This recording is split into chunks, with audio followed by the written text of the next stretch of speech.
AskReddit. Pilots of Reddit, have you ever been a passenger on a plane and noticed something going wrong? Part 1. As a commercial pilot, we value the input of our not-pilot passengers too. It's hard to notice a small vibration in the rear of the cabin or if there is a snake on the aircraft. Our flight attendants are pretty well versed on what's abnormal, so we'll advise the passenger of this. However, it's that 1% of questioning by passengers that might save a lot of lives. I was on an 18-seater plane and was looking out of the window when I realized 4 or 5 rivets were approximately halfway out of the wing. I looked at the other wing and all of the bolts were firmly set.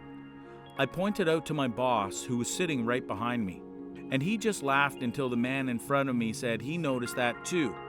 When we landed, I pointed it out to the young co-pilot, who just smiled. As I was getting my suitcase off the rack, I saw him look at the wing and point it out to the pilot. As we were walking off, 2 maintenance guys were already heading on over. We were in the very last terminal, no other place they could be going. Always better to be safe than sorry. Pilot here. There is a serious difference between experiencing flight as a passenger and as the guy up front. As the person up front, you have complete control over everything regarding the aircraft and know exactly what will happen next at all times.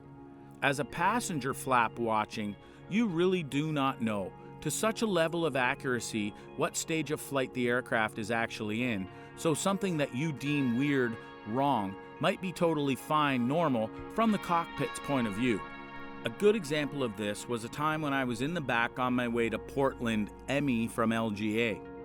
We descended early and spent the last 50 or so miles of the flight at 5,000 feet with the flaps out. Then the gear went down very early in the approach, and we flew an extremely long pattern for the published visual approach into PWM. It seemed weird, even to me as a pilot. So after we landed, I asked the guys up front why we configured so early, and they said that we were above our maximum landing weight because we had a bunch of extra fuel due to a very short taxi at LGA. So we just had to burn off a little extra. So the pilots knew what was going on, but from a passenger perspective, it was a very weird approach. That being said, some things are still pretty obvious. And regarding hard landings, as a pilot, I really do not care how smooth it was. We are all trained to land the airplane in a certain zone of the runway, and ensuring we touch down in that zone is much more important than how smooth it was. It may have been a smooth landing, but the associated explaining of why the airplane went off the end of the runway might not be as smooth. My dad was a pilot, and my mom always tells me this story of how protective of her he was. When they were on a flight together in a little puddle jumper turboprop, they were flying through a snowstorm. The plane was small enough to where you could see into the cockpit from the aisle, so my dad could look and see the instruments.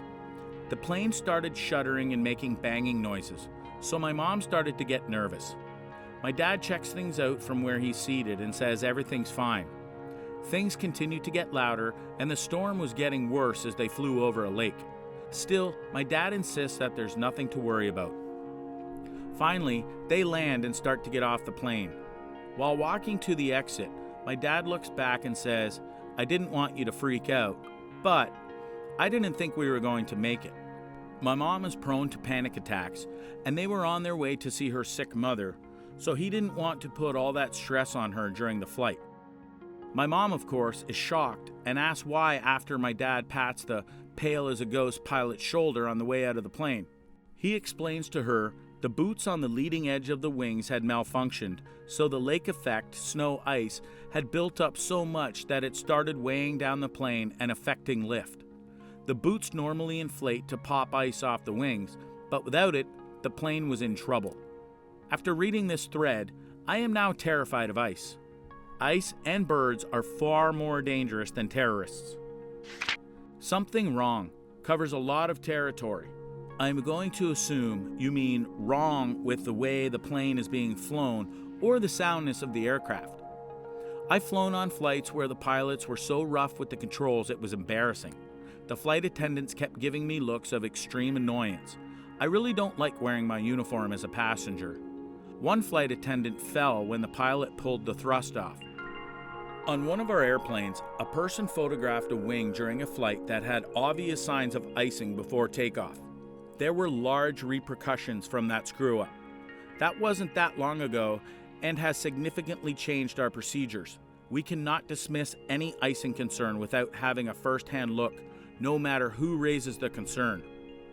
Just going to snap a picture of this frozen wing so people know why I died. I'm a commercial pilot. I was on a small charter jet traveling as a passenger to a business event. I work in several capacities at my company. And I noticed some rough turbulence on our descent, then some very rough bumps in quick succession. The other passengers were the normal kind of nervous, but I unbuckled and poked my head up front to check it out.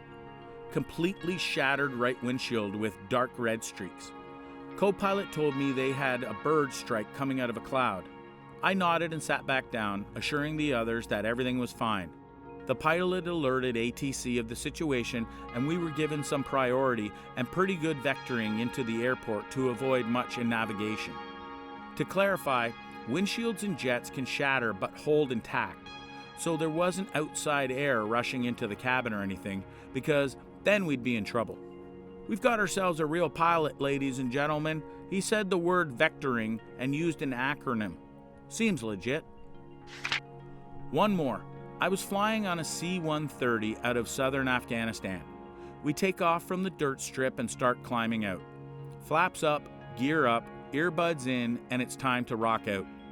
I just start to get comfortable when I hear the loudest bang I've heard while on an aircraft, and I was on a Halo that crash landed. I have a rule that I don't get nervous unless the crew chiefs get nervous. I looked up at the crew chiefs and they are freaked out, running around looking through windows and yelling through their headsets. My bunghole puckers up and I prepare to die by skipping forward to my favorite track. After a few minutes, everything calms down. I make eye contact with the crew chief and give him a timid thumbs up. He gives me 2-arm shrug of, I have no clue. I figure that is good enough for me and I rack out while I can.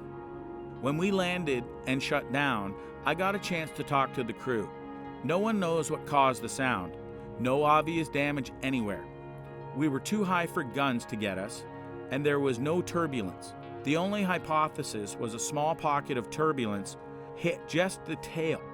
But who knows? I have a friend who tells the exact same story, except it was gunfire, and the crew were still running around looking through the windows to try and see if the wing was intact.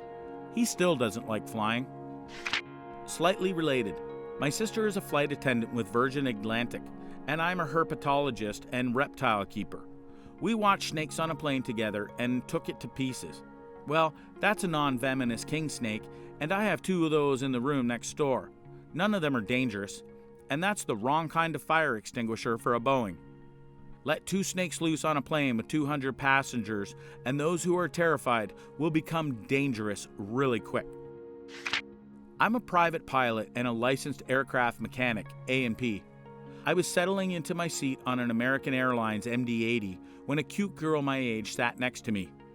We were directly over the wing. She told me she was a nervous flyer, and I told her I was a mechanic with friends who worked for the airline, and she had nothing to worry about. Then the conversation progressed from there. Seconds after takeoff, I hear the hydraulic pump whining as the gear was raised. When the gear made a thump as it locked into the wheel wells right under us, I conjured the most deer in the headlights look I could, turned to the girl and said, "What was that bang?" She freaked. We dated for a few months. "So you just scared her?" "Yeah, scared her into dating him. 60% of the time, it works every time." Private pilot here. I was on a commercial flight last month and I noticed a big safety problem. The beverage cart had 2 free caster wheels and 2 fixed angle wheels. Obviously, the caster wheels were meant to be on the side of the cart being pushed. Instead, they were on the far side, causing the cart to swerve and get stuck on a seat several times. Once, it even banged a guy on the knee. The flight attendant acted like, "Oops, this darn cart, so hard to control." I wanted to point out that no, the cart is fine, you're just pushing it backwards. But it's not my plane, so I had no authority. "The engine's on fire. Calm down, woman. It's not your plane." Aerospace engineer here. When I was in graduate school, an aerodynamics professor I had told us a story about a transatlantic flight he went on with some of his students for a conference. There aren't any jets that cruise at supersonic speed anymore, but it's entirely possible for parts of the wing to go supersonic in a subsonic airplane if you're near the transonic flight regimen, around Mach 0.8 or so. For reference, cruise speed on a Boeing 747 is around M 0.84.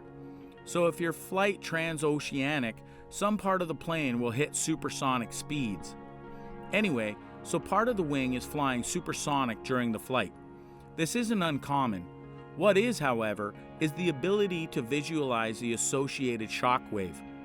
The pressure in front of a shock is totally different than the pressure behind it, and so is temperature and a bunch of other different gas properties. The light was coming in such a way that you could see the light refract through the shock.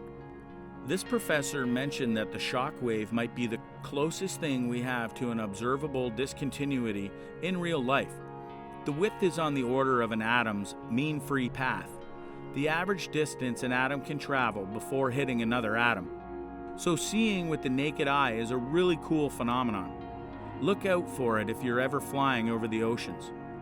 So my professor says to his students in an excited voice fairly loudly, "Look guys, there's a shock wave forming on the wing," and all of his students crowd around the window to look at it and ooh and awe.